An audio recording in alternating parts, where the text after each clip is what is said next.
여러분 안녕하십니까? 반갑습니다. 김동수입니다. 지난 시간까지 최저임금안에 대한 더불어민주당, 자유한국당, 바른미래당, 민주평화당의 논평을 당별로 전해드렸는데요. 오늘 최저임금안에 대한 논평을 제가 직접 여러분들에게 전해드리겠습니다. 여러분들도 뉴스를 보셔서 아시다시피 오늘 최저임금위원회가 27명으로 구성되어 있습니다. 사용자위원이 9명, 근로자위원이 9명, 정부 측 공익위원이 7명인데요. 9명인데 27명으로 구성되어 있죠. 그런데 사용자위원들은 불참했습니다. 그리고 노조 측 근로자위원 9명 중에 4명이 불참한 가운데 최저임금위원회에서 최저임금안을 통과시켰는데요. 자, 이래서 이제 내년에 임금이 8,350원으로 인상됐죠. 10.6%가. 그런데 이제 사실은 아르바이트생들은 당연히 근로자 입장에서는 인상시키는 것을 원하겠지요. 그러나 일부 사용자 입장에서는 사실은 부담스럽거든요. 부담스럽습니다. 자꾸 물가는 올라가지요. 또 집세도 올라가지요. 그러다 보니까 인건비 주고 나면 남는 게 없다는 거 아니겠습니까? 한 달에 200만 원 벌기도 힘들다고 자영업자들이 아우성인데요. 그래서 상당히 자영업자들, 소상공인들의 불만이 고조되고 있는데요. 개인적으로 제가 이런 걸 한번 여러분들에게 전해드리겠습니다. 프랑스는요, 1시간당 12,844원입니다. 그런데 프랑스 GDP는 44,934달러입니다. 독일은 시간당 11,500원인데요. 독일의 GDP는 58,842불입니다. 영국은 시간당 12,100원이고 GDP는 44,177달러입니다. 일본은 시간당 8,480원입니다. 그러나 GDP는 48,849달러입니다. 이제 대한민국은 2018년도를 기점으로 해서 3만 불 이상이 되었습니다. 이제 선진국에 도약한 겁니다. 선진국에 진입한 겁니다. 그런데 내년에 8,350원으로 인상되는 것은 아직은 이르지 않을까 개인적으로 생각해 봅니다. 이런 소식을 접하는 근로자들은 불만이 많겠지요. 그러나 GDP 대비로 본다면 아직은 이제 선진국에 이제 막 진입했는데 일본처럼 비슷하게 된다면 아직은 이르다는 생각이 들어갑니다. 점진적으로 해마다 꾸준하게 인상시키는 것이 바람직한가 이런 생각을 해보고요.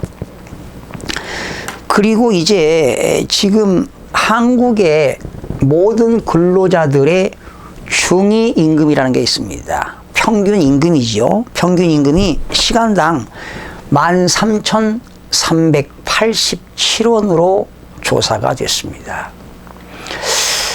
자, 그런데 법률적인 검토를 제가 한번 해보겠습니다. 우리나라 최저임금법 제4조에는 최저임금의 결정 기준과 구분이 나와 있습니다. 제가 필기를 한번 해보겠습니다. 최저임금법.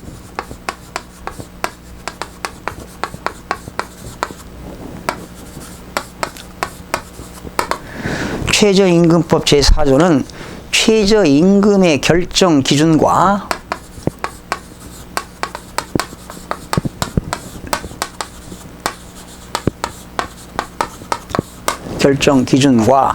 구분이 나옵니다. 최저임금을 정할 때는요, 근로자들의 생계비, 유사 근로자들의 임금, 노동 생산성 및 소득 분배율 등을 고려하여 정한다. 그런데 이런 게 있습니다. 이 경우 사업 종류별로 구분을 하여 정할 수 있다. 사업의 종류별로.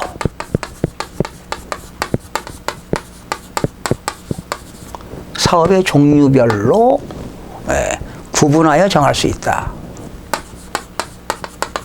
구분하여 정할 수 있다. 그래서 제가 업종별로 좀 차등을 두는 게 어떠냐. 대기업에서 아르바이트 하는 시간하고 농어촌에서 아주 영세한 그런 데서 아르바이트 하는 시간하고 차등을 둬야 되지 않겠는가. 그래서 저는 사업의 종류별로, 업종별로 구분해서 시간당 최저임금을 정하지 않는 것이 바람직하지 않을까. 그러면 최저임금법에 의해서 최저임금위원회가 말이죠. 이런 것들을 검토했는지 저는 의심스럽습니다. 그리고, 2항에 보게 되면 사업 종류별로 구분은 최저임금위원회의 심의를 거쳐서 고용노동부 장관이 정하도록 되어 있습니다. 이게 제4조에 나와 있고요. 그리고 이제 제8조를 하나 소개할게요. 제8조는 최저임금 결정입니다.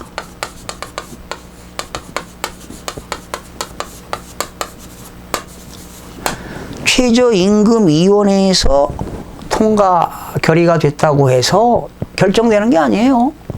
고용노동부 장관이 결정하도록 되어 있습니다. 제1항에 보시게 되면 이런 게 나옵니다. 고용노동부 장관은 매년 8월 5일까지, 이제 다음 달 5일까지 최저임금을 결정해야 한다. 8월 5일까지입니다. 고용노동부 장관이 8월 5일까지 결정을 하도록 되어 있다라는 겁니다. 최저임금을 결정하도록 되어 있어요. 자, 그런데 3항에 보면 이런 게 나옵니다. 제가 이걸 여러분들에게 주장하는 겁니다. 고용노동부 장관은 최저임금위원회에서 심의하여 제출한 최저임금안에 따라 최저임금을 결정하기 어렵다고 인정하면 20일 이내에 고용노동부 장관은 20일 이내에 그 이유를 밝혀 위원회에 10일 이상의 기간을 정하여 재심의를 요청할 수 있다. 10일 이상의 기간을 정해서 10일 이상 기간을 정해가지고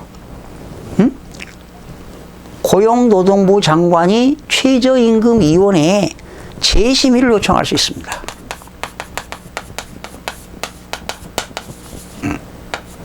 재심의를 요청할 수 있다. 그래서 저는 최저임금위원회에서 말이죠. 종류별로, 업종별로 시간당 임금을 조정하는 것도 연구 한번 해봐라 하는 겁니다. 네. 또 제9조는 이런 게 있습니다.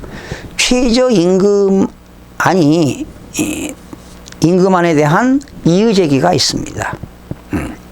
이 항 보시게 되면 근로자를 대표하는 자나 사용자를 대표하는 자는 고시된 최저임금안에 대하여 이의가 있으면 고시한 날로부터 10일 이내에 대통령령으로 정하는 바에 따라 고용노동부 장관에게 이의를 제기할 수 있다.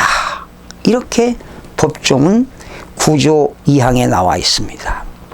그런데 하나 더 소개합니다. 13조는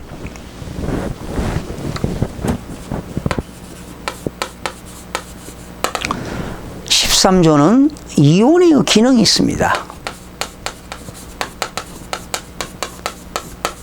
위원회가 27명인데요.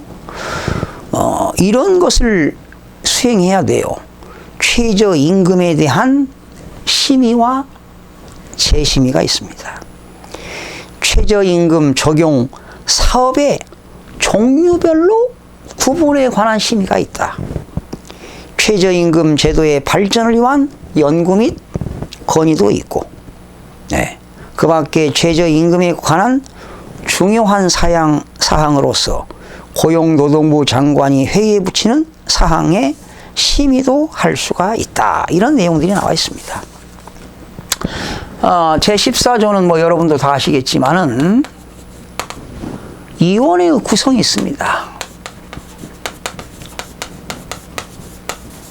위원회 구성은 근로자들을 대표하는 위원, 근로자위원 9명, 사용자를 대표하는 위원, 사용자위원 9명, 공익을 대표하는 위원, 정부 측이죠.